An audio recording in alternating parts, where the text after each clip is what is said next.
Chapter 1. An Unhappy Household.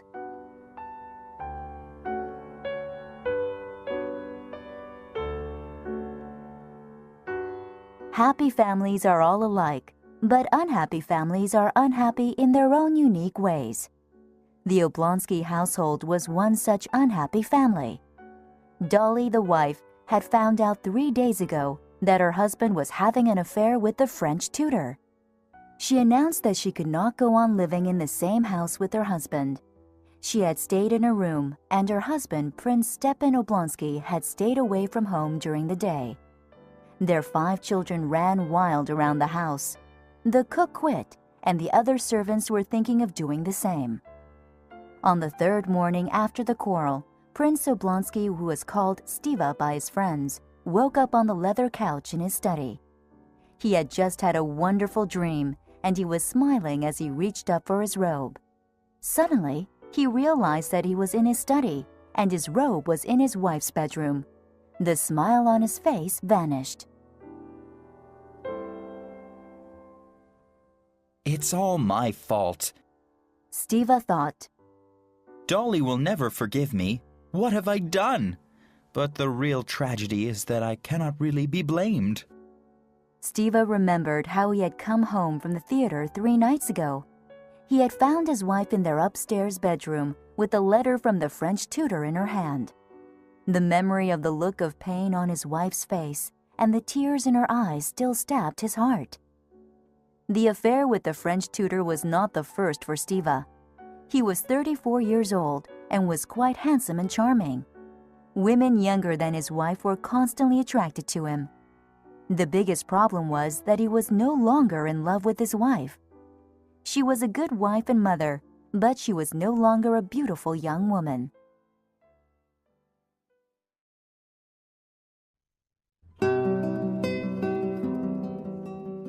Stiva rang the bell for his servant, who came in with a telegram. Stiva opened it, and his face quickly brightened when he read the contents. His sister Anna was coming for a visit. Anna lived in St. Petersburg with her husband and 8-year-old son. Dolly really liked Anna. Stiva had invited his sister to visit and tried to solve the current situation. The telegram said that Anna would arrive in Moscow by train later today. Stiva dressed and then opened the door from his study to his wife's bedroom. Dolly was standing in front of an open wardrobe. She was trying to decide if she should pack her things and leave with the children. In spite of her anger, Stiva was her husband, and in her heart, Dolly still loved him. Anna is coming today, said Stiva in a soft voice. Well, what is that to me? I can't see her, exclaimed Dolly. I am going to take the children and leave this house. You can live here with your mistress. Dolly, please understand, said Stiva. Understand? You are a repulsive, hateful man. Dolly, please think of the children. It would ruin them to grow up without their father. Don't punish them. Punish me. I'm the guilty one. Stiva pleaded. Without a word, Dolly moved toward the door. Dolly, one more word, Stiva said as Dolly opened the door. Go away! Screamed Dolly, and she slammed the door closed behind her. Sadly, Stiva went downstairs and told his servant to prepare a room for Anna. Then he left for his office at one of Moscow's courthouses. As a student, Stiva was intelligent, but he had been lazy and mischievous. However, most of the rich and powerful in Russia knew his father, and these connections helped him get a high-paying job in the government. Stiva was not a man who had great ambitions, and he did not work hard. He relied on his charming manners and quick wits to make people happy. At noon, Stiva was leaving a meeting when he saw a broad-shouldered man running lightly up the stairs toward him. Stiva smiled in pleasure. Levin, what a pleasant surprise. What are you doing in Moscow? Said Stiva. I must ask you something, said Levin. Suddenly, he seemed to be shy. Would you happen to know what the Shcherbakskys are doing? Stiva immediately knew why Levin had come back to Moscow. It was no secret to him that Levin was in love with Princess Kitty Shcherbatsky, Dolly's younger sister. The Shcherbatskys are having a dinner party tonight at 8 o'clock, replied Stiva with a smile. I will send over a servant to announce your arrival in Moscow. Of course, you will be invited. Kitty will be there. In the meantime, let's go get lunch.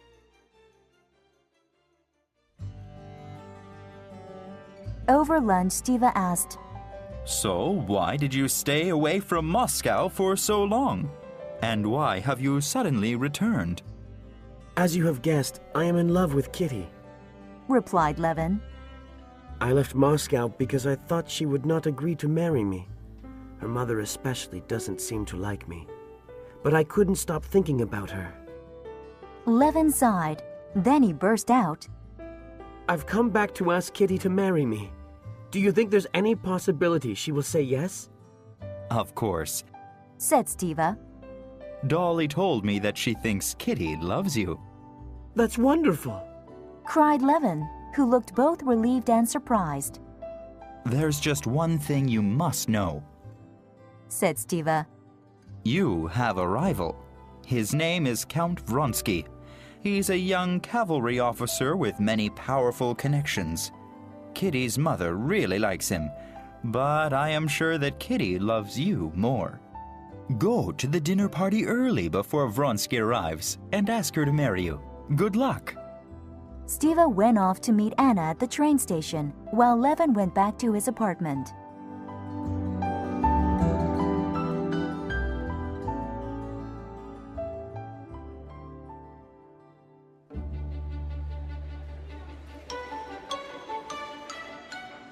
Chapter 2. A Chance Meeting.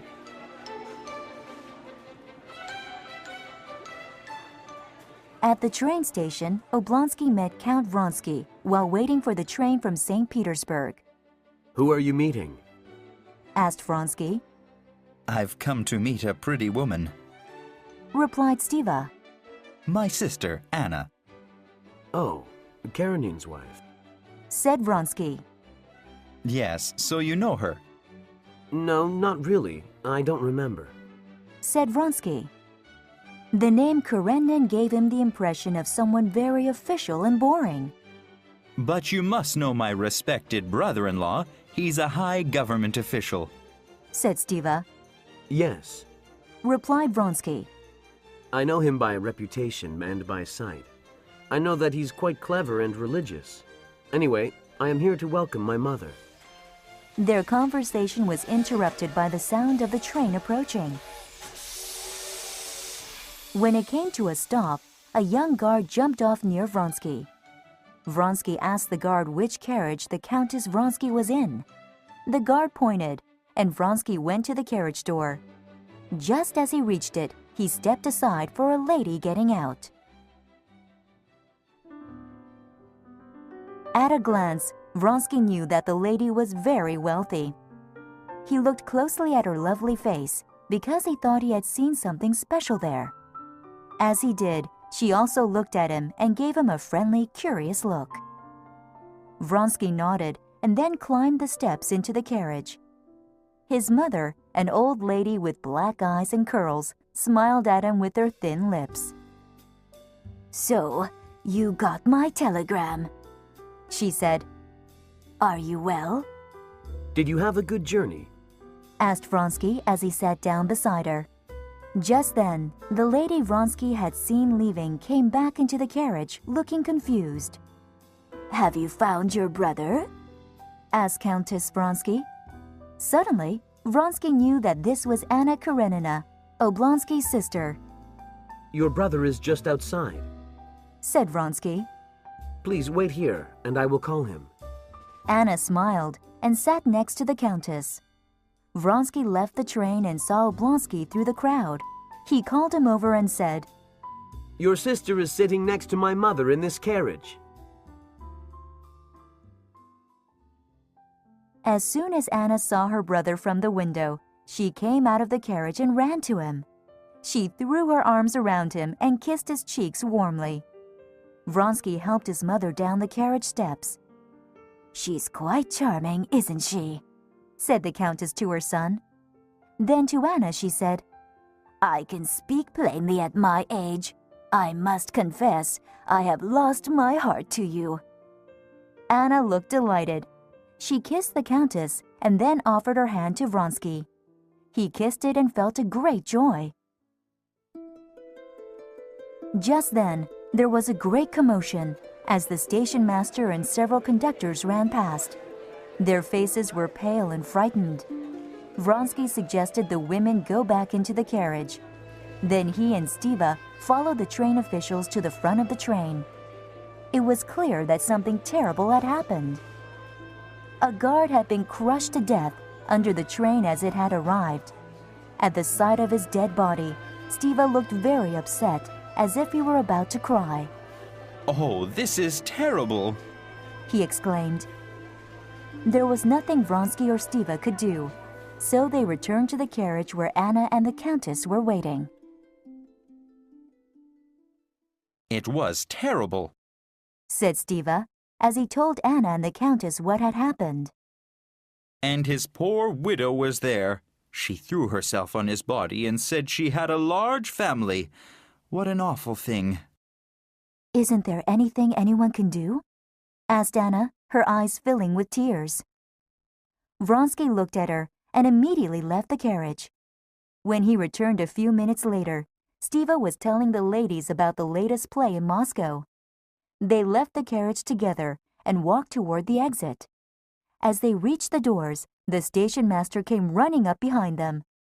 Addressing Count Vronsky, he said, "You gave my assistant a large sum of money, sir. What did you want us to do with it?" Well, it's for the widow and her children, of course, replied Vronsky. "You gave money?" asked Stiva. "Very kind, very kind." Each couple took a separate carriage from the station to their respective houses. On the carriage ride home, Anna asked, "Have you known Vronsky long?" "Yes, you know he's hoping to marry Kitty." At this news, Anna's mood changed. "Really?" she said softly. "Now let's talk about your affairs." Stiva told Anna everything. When they arrived at his house, he dropped her off and drove back to his office at the courthouse. Although Dolly had told Stiva she did not care if Anna came or not, she was relieved to see her. "After all, it's not Anna's fault," she told herself. "I only know her as a dear friend." When Anna came in, Dolly greeted her eagerly and kissed her.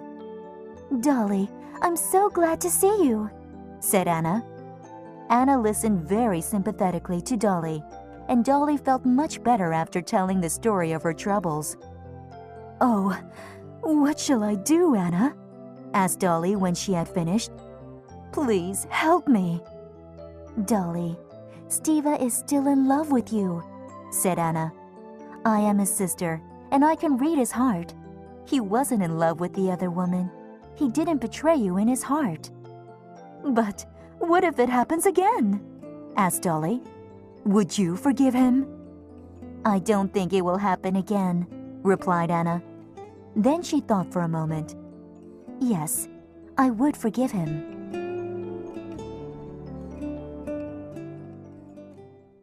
In the end, Anna persuaded Dolly to forgive Stiva. Just after Dolly agreed to forgive her husband, Kitty arrived. She had come over to see her older sister Dolly. Kitty had never formally met Anna, but she knew who she was. Kitty hoped this fashionable woman from St. Petersburg would not think she was a silly young girl. Anna did like Kitty, and they both got along well. All three of them chatted for about an hour. Before Kitty left, she told Anna, "Oh, you must come to the grand ball next week. Many important and fashionable people will be there." "And your Count Vronsky?" asked Anna. Kitty blushed. "I had the pleasure of meeting him at the train station today," said Anna. "He seems to be a very handsome and generous man. I think I will stay for the grand ball next week." Kitty left, and Dolly told the servants to prepare dinner. That night, Dolly, Stiva, Anna, and all the children had dinner together. Dolly also called her husband Stiva, which she had not done for 3 days. This pleased Stiva very much, and he was grateful to Anna. Across town, the Shuchabarsky's butler announced Levin's arrival at 7:30. When Kitty heard this, she felt excited but was also afraid. She knew why he had come early. Levin entered the hall and found Kitty standing there alone. He looked at her with excitement, but he was also shy. "My dear Levin, I heard you had returned to Moscow," exclaimed Kitty. "How long will you stay this time?" Well, that depends on you, he said. I mean, what you should understand is, I came to be my wife. Kitty felt overjoyed, which surprised her. She was very fond of Levin, whom she had known since childhood. However, she thought of Levin more like a brother than a possible husband. She did not expect to feel such strong emotions at his marriage proposal. But then she remembered Vronsky, and she looked at Levin steadily. "No, it cannot be," she said softly. "Forgive me." Levin stood still for a moment. Then he said with a broken heart, No, of course you can't. I understand. Levin was about to leave when a handsome man in a uniform came in. Levin watched Kitty greet Vronsky. Her eyes and face were bright as she looked at him. He could see that Kitty truly loved Vronsky.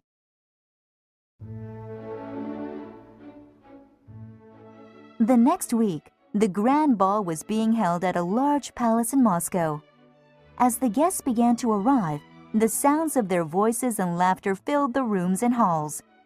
Kitty and her mother arrived fashionably late. Kitty was the perfect image of beauty in her black dress.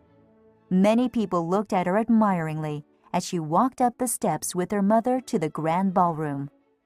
At once, Kitty saw that the most important people at the ball were talking together in one corner of the room. Stiva was there with Dolly. Anna, in a beautiful black velvet dress, was also there. She did not look like a woman who had an 8-year-old son. He was also there, Kitty's love, Count Vronsky. Kitty's heart beat a little faster at the sight of the uniformed Count.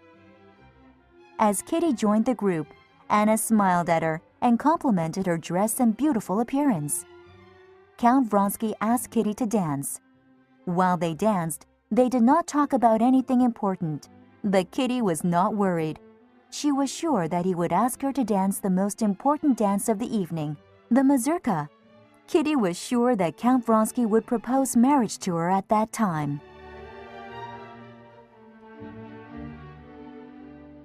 After this first dance, Kitty had to dance with several young men who were competing to dance with her. She could not refuse them. As she danced with one of these young men, she suddenly saw Anna dancing with Count Vronsky next to her. Kitty became slightly alarmed, and she watched Anna and Vronsky closely. Anna was looking up at the Count with bright eyes. Every time he spoke to her, she seemed to be filled with joy, and her eyes became brighter. To Kitty's horror, the same expression of excitement and happiness was reflected on Vronsky's face. When the mazurka finally began, Kitty was asked to dance by an old family friend, Kerensky. She accepted, as she could see Vronsky was already dancing with Anna. The more Kitty looked at them, the more she realized that they were very attracted to each other. Kitty was heartbroken. Later in the dance, Anna and Kitty found themselves dancing next to each other. Anna reached out her hand to Kitty, but Kitty ignored it and moved away. Suddenly, Anna saw the look of despair and jealousy on Kitty's face.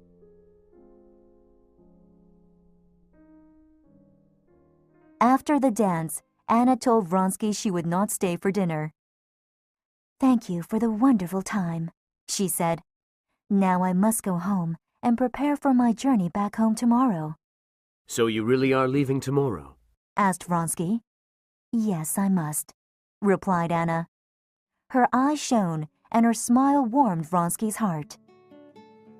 Early the next morning, Anna sent a telegram to her husband, telling him she would leave today for St. Petersburg on the overnight train. I must go, she told Dolly, and I must confess the reason for my sudden departure. I have ruined it for Kitty and Vronsky. She's jealous of me, and I made the ball last night torture for her. But it's really not my fault, or at least just a little bit. You sound like my Steva, exclaimed Dolly. But remember, Anna, I'll always love you as my dearest friend. I won't forget what you did for me. That night, as Anna rode on the train home, she felt relieved and happy to be going home. Soon I will see my son Serioza and my husband, she said to herself. Then my simple life will continue as before.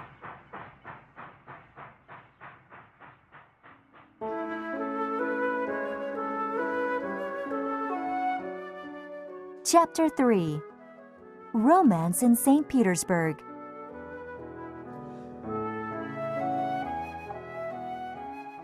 There was a terrible snowstorm outside.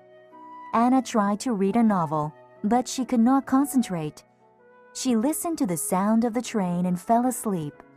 Suddenly, she realized that the train was coming to a stop on the way to St. Petersburg. After a while, a man in a military overcoat approached her. May I assist you, lady? He said. Anna recognized Vronsky as he spoke. I didn't know you were coming to St. Petersburg, exclaimed Anna joyously. What business do you have there? Can you not guess? Asked Vronsky. I have come to be where you are. Anna felt torn between joy and fear. For a long time she was silent. Then she said, You should not say that, and I beg you, if you are a gentleman, to forget it as I shall forget it. With that, she closed her eyes and tried to sleep. Early the next morning, Alexei Alexandrovich Karenin was waiting for his wife on the train platform. He saw Anna as soon as she stepped from her carriage. Anna also saw her husband immediately. The familiar feeling of dissatisfaction upon seeing her husband arose in Anna. To Anna, her husband was cold, without feeling or passion. Vronsky stepped down from the train and saw Karenin take hold of his wife's arm as if she were a piece of property. For the first time, Vronsky came face to face with the fact that there was a man attached to Anna. He too felt a disagreeable sensation when he saw Karenin. Vronsky approached the couple slowly and said, Did you have a good night? Yes, thank you, replied Anna. Her eyes lit up when she spoke to him. Anna looked at her husband to see if he knew Vronsky. Karenin had an unpleasant look on his face. He disliked the interruption, and he was trying to remember Vronsky's face. This is Count Vronsky, said Anna. I made his acquaintance in Moscow. Ah, we have met before, said Karenin without feeling. I hope I may visit you, said Vronsky, more to Anna than Karenin. We'd be delighted, said Karenin in a cold voice. You may find us home on Mondays. Then he turned, and still holding Anna's arm, they left the station. When Anna and her husband arrived home, Serioza, their son, was very happy to see his mother. Anna told him about her visit to Moscow and gave him some presents. In St. Petersburg, Anna attended operas, balls, and dinner parties with the rich and powerful in Russian society. Count Vronsky's family was one of the richest in Russia, and he also showed up at many of the same events as Anna. He was the commander of an army regiment, and he moved his men to St. Petersburg. Upon her arrival in St. Petersburg, Anna had tried to forget her attraction to Vronsky. However, every time she met him at a dinner party or ball, she was excited and happy to see him. Soon she realized that Vronsky was the main interest in her life. Anna and Vronsky became very good friends and did many things together. Even when Karenin was too busy to go to the theater or other outings, Vronsky would escort Anna. In this way, Anna and Vronsky became lovers. They also became the subject of much gossip among the highest circles of Russian society. Karenin noticed his wife's behavior. He was very worried about what other people might think of him. However, he was not a bold man, so he decided the best way for him to deal with the situation was to ignore it.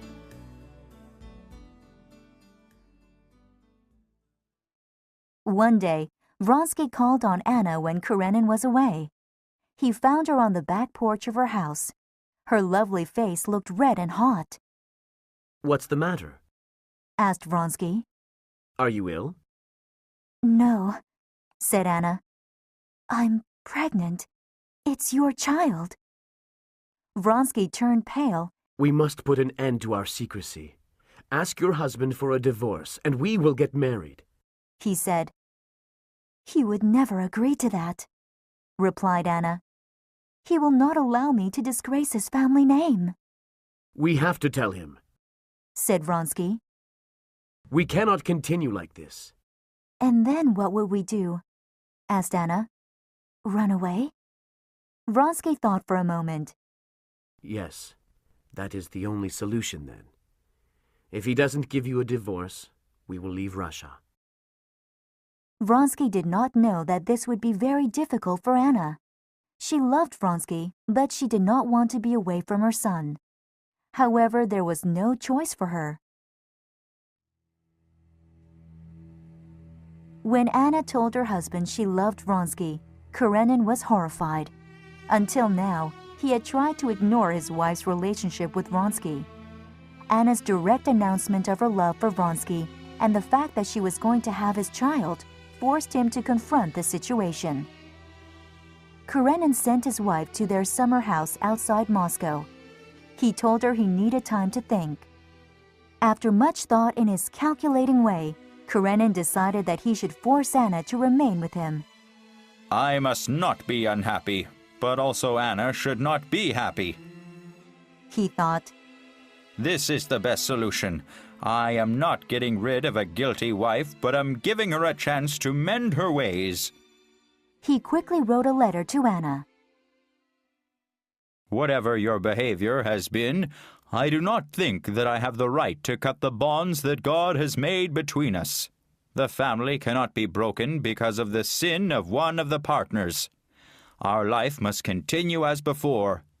I am sure you regret your behavior and will not continue with it. If you do, I am sure you can imagine what the future will hold for you and your son.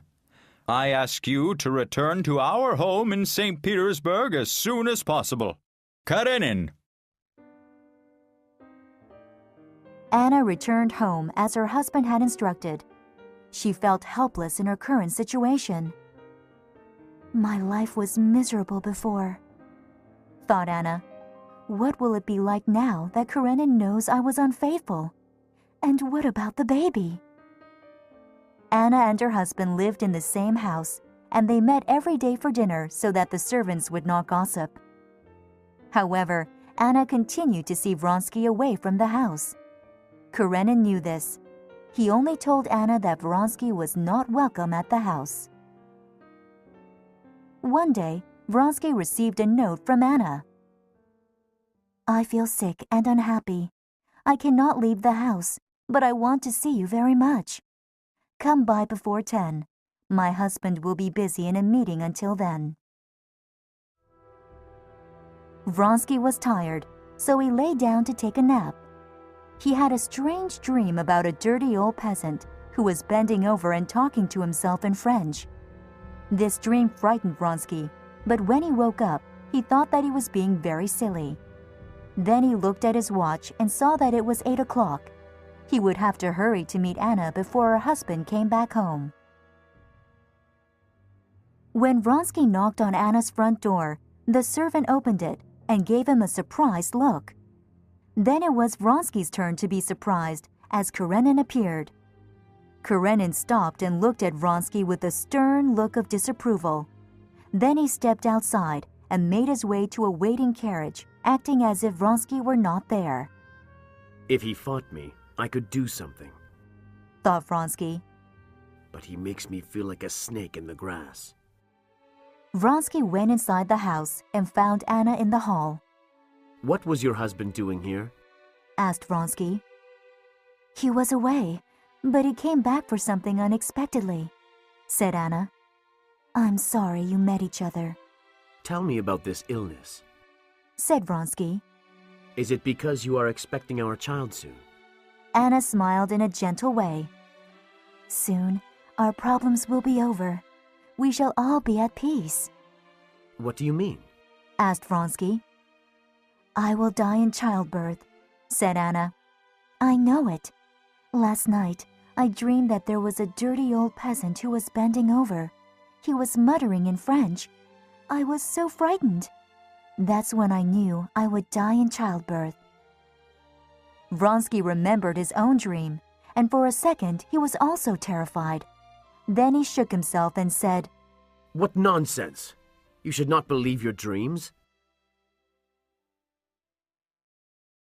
The next morning, Karenin walked into Anna's bedroom without knocking. The only thing I asked you to do, Karenin said to Anna, is not to receive your lover in our house. Now that you have disobeyed me, I will divorce you and take your son away. He will go and live at my sister's. Anna grabbed her husband's arm and cried, Please, leave me, Serioza. Karenin only pulled his hand free and left the room. He went to Moscow on business for 3 days. In Moscow, Karenin was walking out of the office of a high government official when he heard someone calling his name. He looked around and saw Oblonsky. Karenin was not happy to see his wife's brother. Oblonsky ran over to speak with him. Why didn't you tell us you would be in Moscow? He said. We're having a dinner party tomorrow night. Come over between 5 and 6 o'clock. Karenin hesitated. Then he said, I can't come to your house. I don't mean to be rude. It's just, I am going to divorce your sister. Oblonsky had heard rumors that there were problems between his sister and her husband. Now he knew those rumors were true, but he did not want to believe them. He said, No, it's not possible. Anna is such a fine and splendid woman. There must be some misunderstanding. I wish it were just a misunderstanding, replied Karenin.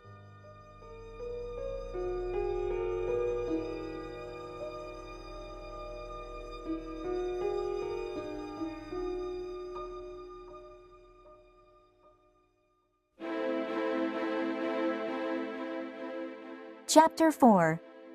Forgiveness.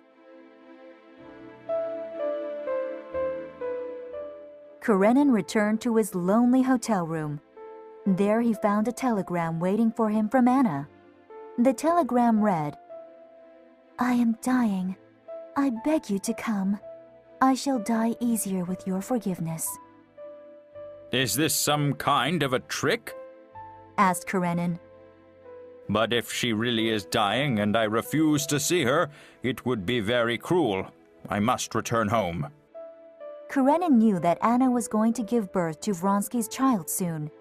He guessed that Anna's health was poor because of the coming childbirth. When he arrived home, a servant opened the door for him. How is my wife? Asked Karenin. She gave birth to a daughter yesterday, replied the servant. but she is very sick today. The doctors are worried. Karenin noticed a strange hat and coat hanging in the hallway. Who is here now? He asked. The servant hesitated for just a second. Count Vronsky, sir.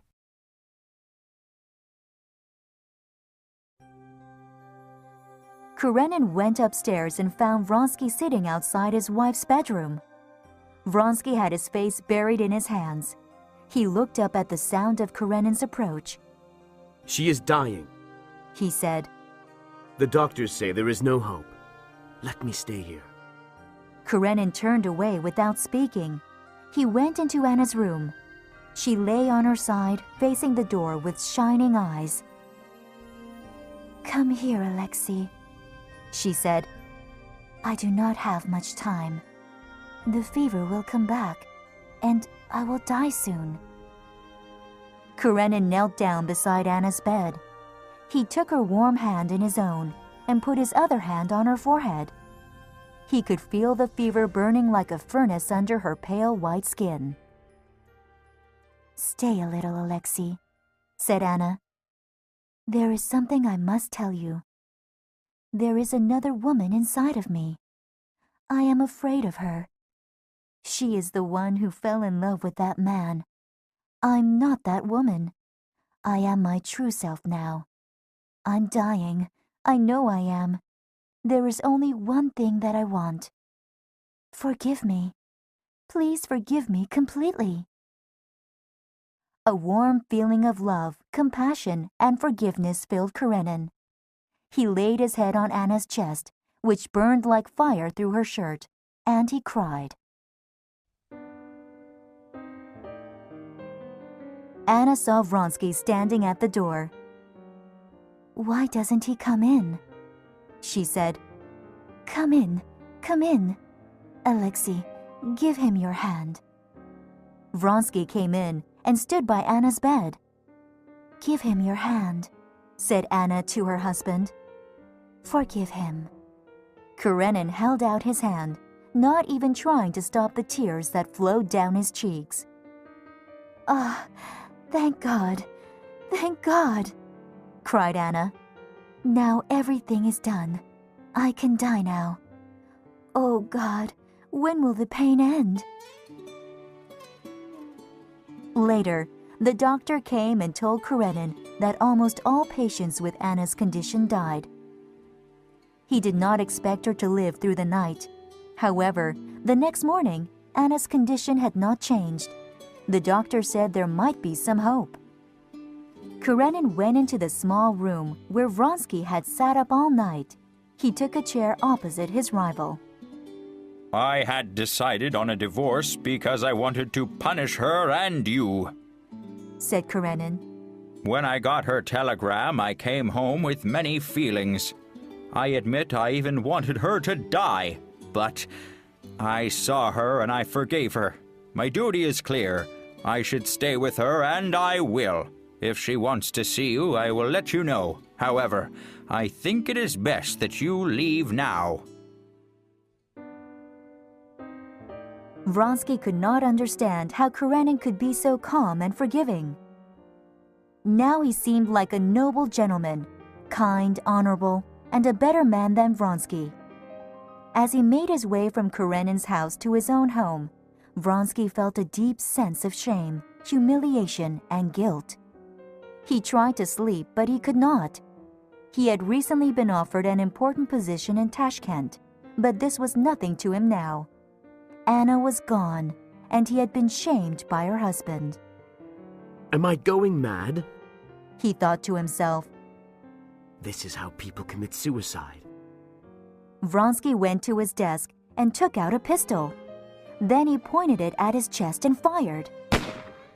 As he sank to the floor, he felt no pain. He saw the blood on the carpet and realized he had shot himself. Fool! He thought. I missed. Then everything went black. His servant, who had heard the shot, ran in the room. Seeing the situation, he ran for the doctor. Vronsky was laid on the bed with a serious wound to his chest, but his heart still beat strongly. Karenin had completely forgiven Anna. He pitied Vronsky, especially after he heard that Vronsky had tried to kill himself.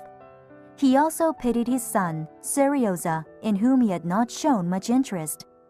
As time went by, Anna became better. Karenin noticed that she was afraid of him and would avoid him if possible. Since becoming well, Anna had forgotten what she had said to Karenin. She wanted to see Vronsky, who was recovering. However, she felt a deep shame whenever she thought of her husband.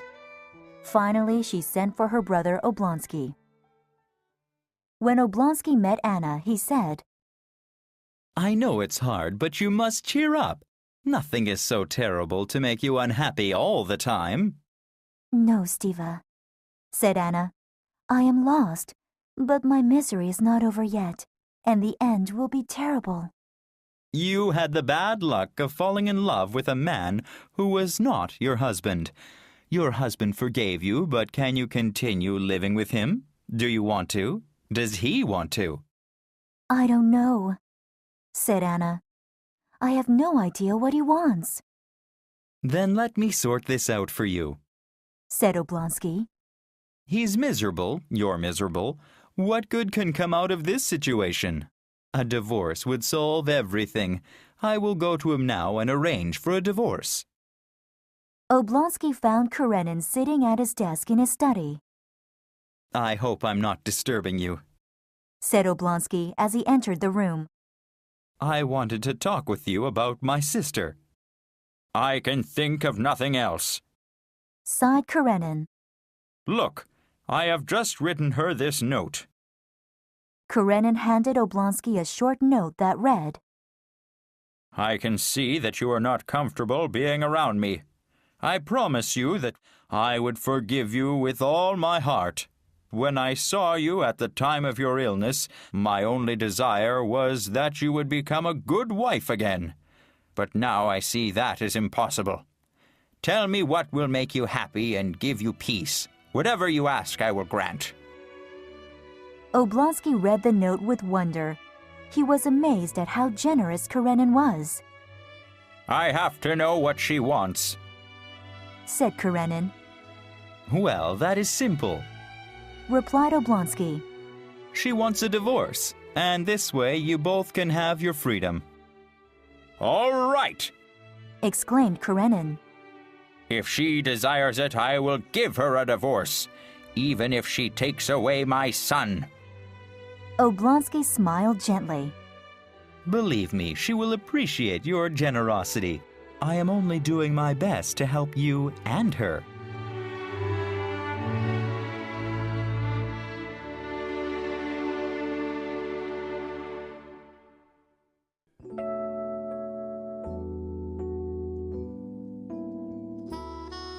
Chapter 5. Escape.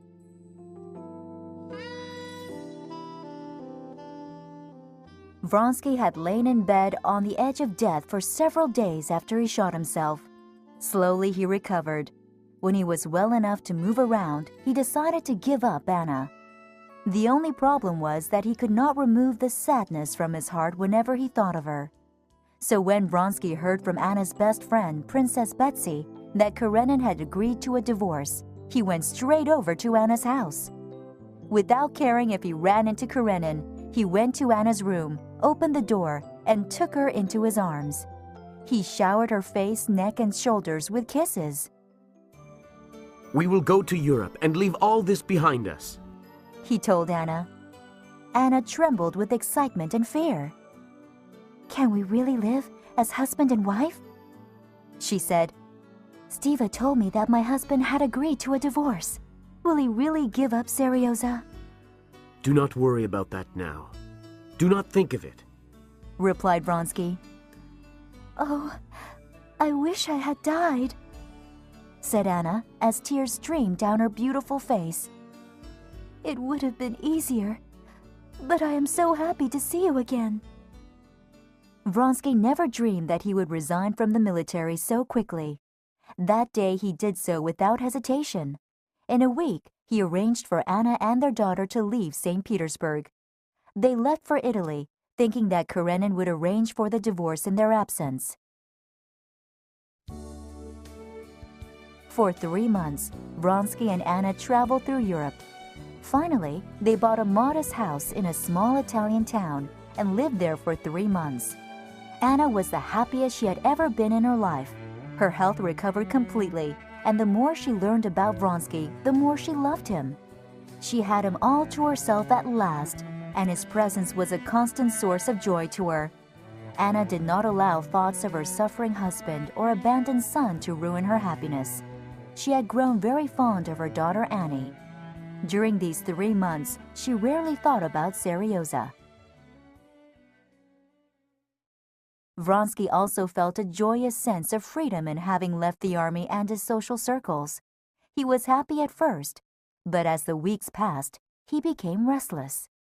He had no job and no official duties to fill the day with, so they decided to move to Vronsky's large family estate in the countryside near St. Petersburg. But first, they planned to stop in that city so that Anna could visit her son. When Anna left him, Karenin became very unhappy. He could not understand how he could be alone and sad after forgiving his wife and her lover. In addition, he felt humiliated when he went out. He was sure that people were talking about him and laughing. A few days after Anna left, he received a bill from a hat store that Anna had forgotten to pay. When he saw it, an overpowering sense of loss came over him. He sat down and started to cry. There was one person in St. Petersburg who cared for Karenin. She was Countess Lydia Ivanova. She was a deeply religious woman who married quite young. However, her husband had left her after only 2 months. When she heard that Anna had gone, she pitied Karenin deeply. Now that Anna was gone, she decided to visit Karenin on the same day that he wept alone in his study. That was where she found Karenin, sitting with his head in both hands.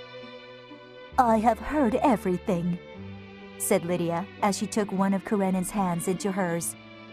"My dear friend, your sorrow is great, but you must be strong."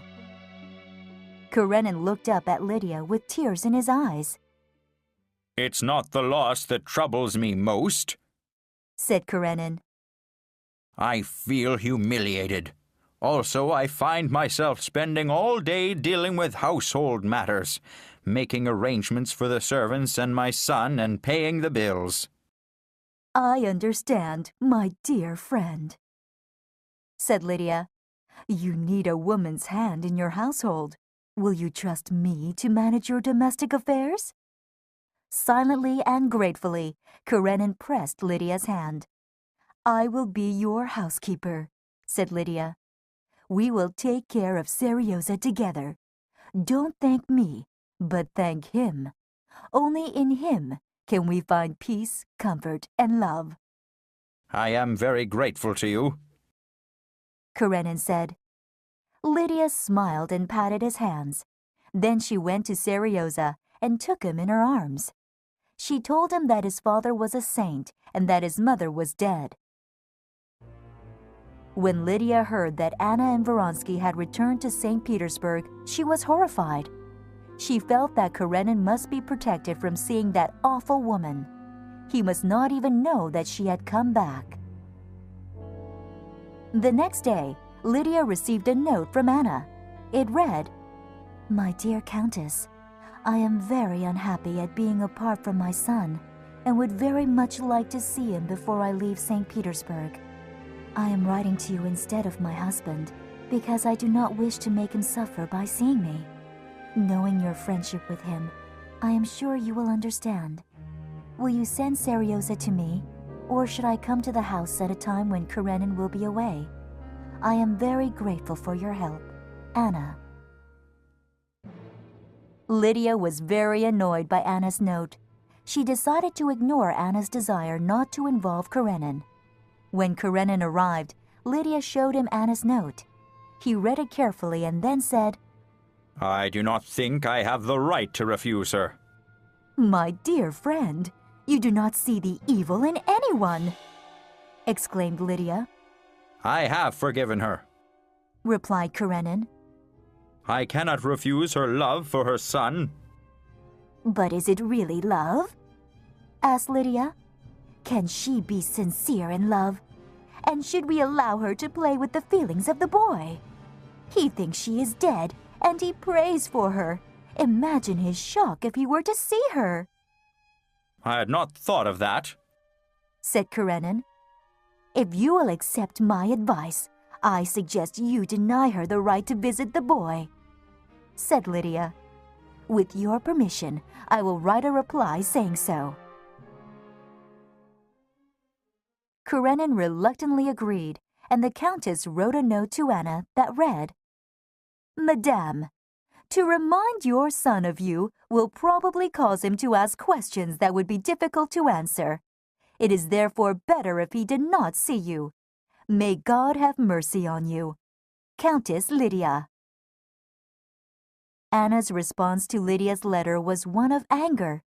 She decided that she would go visit her son the next day, which happened to be his birthday. She went in the morning when she knew Serioza would still be in his room. The servant who answered the door was surprised but said nothing. Anna went straight to her son's room. She found him sleeping.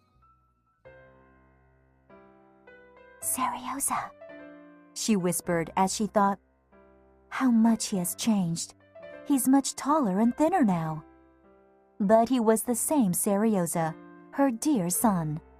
He raised himself and shook his head as if he were dreaming.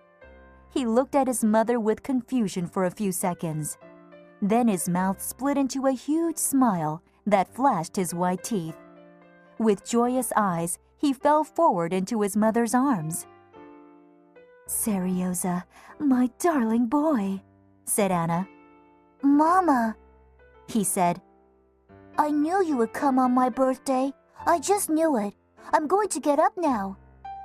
Anna was watching him with tears flowing from her eyes. "You didn't think I was dead, did you?" asked Anna. "I never believed it. I knew you would come," said Serioza. Then he laughed. "Mama, you're sitting on my clothes." "Serioza," said Anna, "you must love your father. He is kinder and better than I am. I have been wicked to him. When you are older, you will understand." "No one is better than you," cried Serioza. Suddenly, the door opened and Karenin came in. He stopped at the sight of Anna, but he showed no emotion. Serioza sat back on the bed and began to cry. Anna kissed his wet face and turned to go. Karenin moved back and bowed his head as she passed.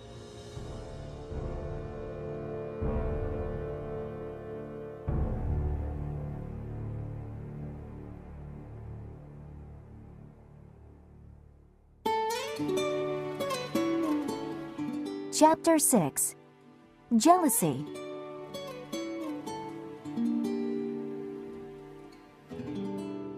Once back in her hotel room from Karenin's house, Anna cried uncontrollably. "Why isn't Vronsky here in my time of need?" thought Anna. Desperately, she imagined that he had left her too. "I am all alone in the world," she cried. Quickly, she sent a message to Vronsky asking him to come at once through a hotel servant. A little while later, the servant delivered a reply which said he would come back soon with a friend, Prince Yashvin. A strange idea grew in Anna's head. Why doesn't he come back alone? I can't tell him about my suffering if he is not alone. Does he still love me? Is he trying to avoid being alone with me? If he doesn't love me anymore, he should tell me. However, when Vronsky and Yashvin arrived, Anna was very charming. During their conversation over dinner, Yashvin talked about politics. Vronsky seemed to be very interested. Anna got the impression that Vronsky wanted to move to Moscow to run for government office. After Yashvin left, Anna said, "It will be nice to live on your family's estate in the countryside." Vronsky hesitated and seemed a little guilty. Actually, my mother is currently staying there. He replied. It would not be proper for us to live there while she is there. Besides, we should wait for the divorce. Anna felt lost. In the next few days, Vronsky would go out to dinner parties or to the opera without her. She could not go because she would be the subject of much gossip. However, Vronsky needed to go there to make important connections. He had decided to become a politician. During this time, Anna became jealous. She imagined Vronsky meeting many young and beautiful women at these social events. She was afraid he might fall in love with another woman. This was actually her worst fear, because Vronsky had once told her, without thinking, that his mother wanted him to marry the young Princess Sorokina. One evening, Anna became tired of staying at home by herself and went to an opera. During the performance, a member of the royal family who was sitting next to her said hello. Anna had known him for a long time. Suddenly, his wife stood up and said she would not be seen with such a wicked woman as Anna. The wife left abruptly, and her husband followed. All he could do was nod to Anna in pity. Most of the audience in the opera house saw this incident. Anna was extremely humiliated. She stayed as long as she could, frozen in her seat. After a few minutes, she went back to her hotel room and cried. Anna was waiting for Vronsky to return from a dinner party. They had argued the day before, and Vronsky had been away from home the entire day. Anna was feeling miserable and lonely, and she decided to forgive him everything so that they could be friends again. When Vronsky came in, she said, "Well, did you have a good time?" Vronsky could see that Anna was in a good mood, so he said, The same as usual. "Darling," said Anna, "I went for a drive today. It was so lovely, and it reminded me of the country. Your mother has moved to her country house by Moscow, so your estate is empty. We can wait for the divorce in the country," Yes, I agree. said Vronsky. When do you think we should go? "How about the day after tomorrow?" suggested Anna, Yes. Oh, actually, no. said Vronsky. The day after tomorrow is Sunday, and I must visit my mother. He felt a little embarrassed because Anna was looking at him suspiciously. "You could go there tomorrow," Anna said. No, I'm going to my mother's on business, to take some money from her. Replied Vronsky. It won't be ready by tomorrow. "Well then, we won't go to the country at all," said Anna. Why not? Asked Vronsky in surprise. We can go there in a few days. "No," said Anna. "If you loved me, you would want to go immediately. And if you don't love me anymore, it would be better and more honest to say so," Wait, he said. I don't understand. I said we must postpone our departure for a few days, and you accuse me of not loving you anymore. Without looking at him, Anna pulled her hand away from him and left the room. "He hates me, that is clear," thought Anna. "He is in love with another woman." Thinking back to her illness during childbirth, Anna thought it would have been much better if she had died then. "If I die, then all the shame and disgrace I have brought on my husband and Seryoza will be wiped out," thought Anna. "And if I die, he too will be sorry." The next morning, as Anna and Vronsky were having breakfast, a telegram arrived for him. He read it and seemed to be hiding it from Anna. She asked who it was from. It's from Stiva. He said. "Why don't you show it to me?" asked Anna. All right. Said Vronsky reluctantly. Read it yourself. The telegram read, Have seen Karenin, but little hope of divorce.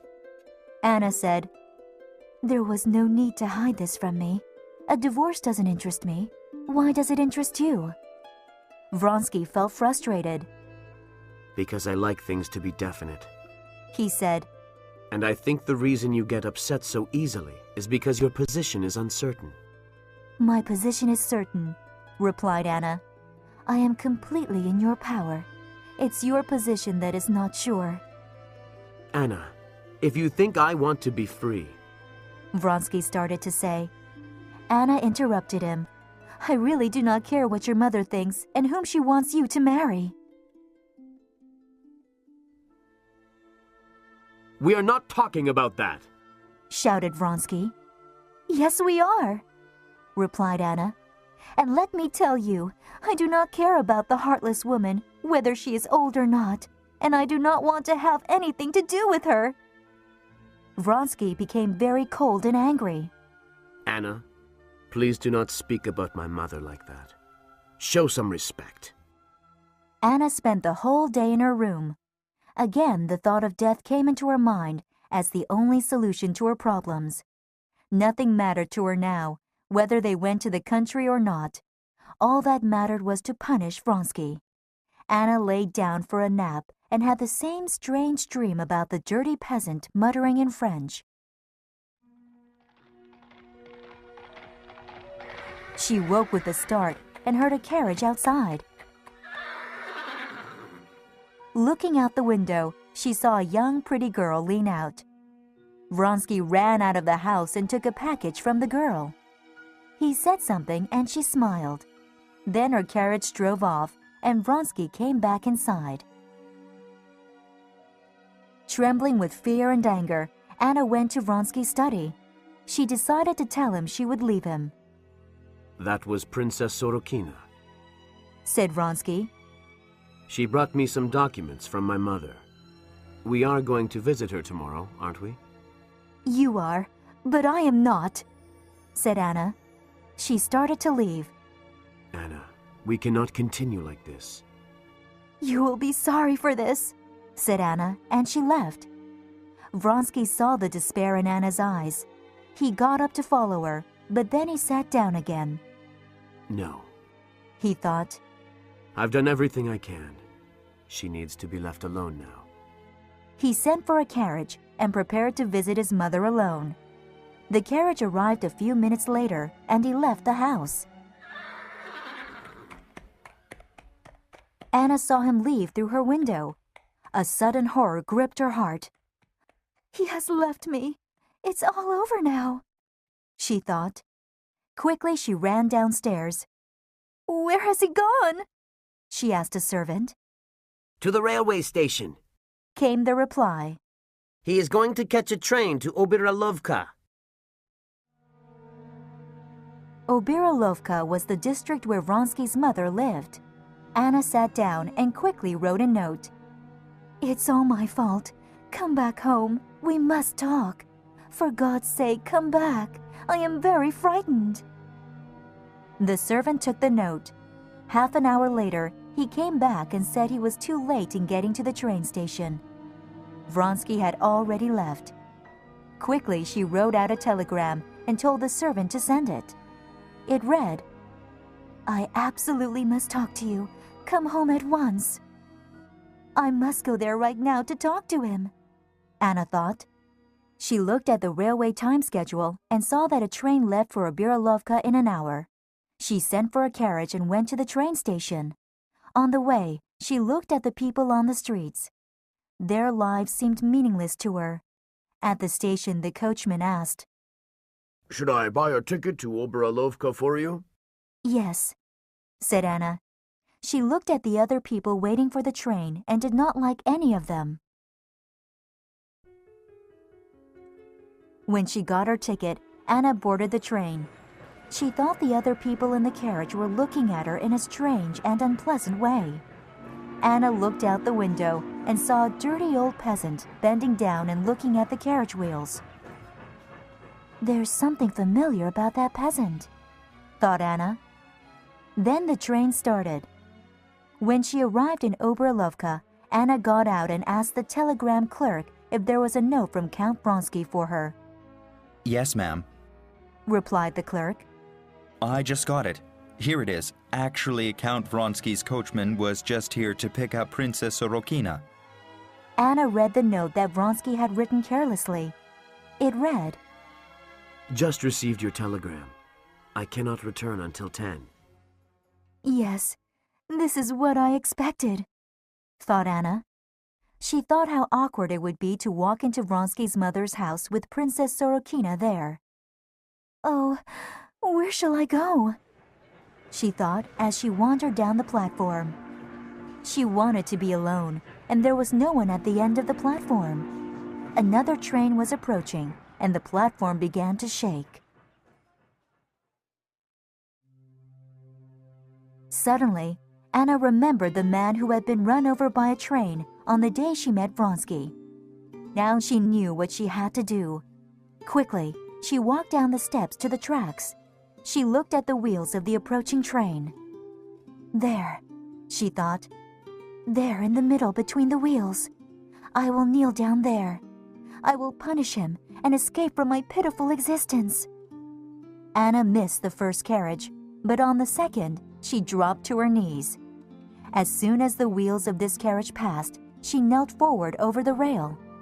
At that same moment, she was filled with horror at the thought of what she was doing. Where am I? What am I doing? Why? She suddenly thought.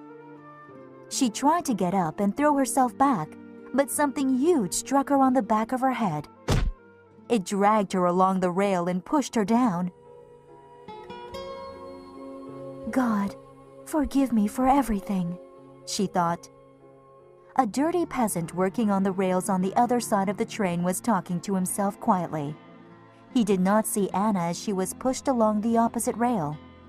The light inside her mind, by which she had viewed all her troubles, all her lies, sorrow, and evil, suddenly became very bright. For the first time, she clearly saw everything that had been hidden from her in darkness. But just as quickly, that light grew dim and was lost forever.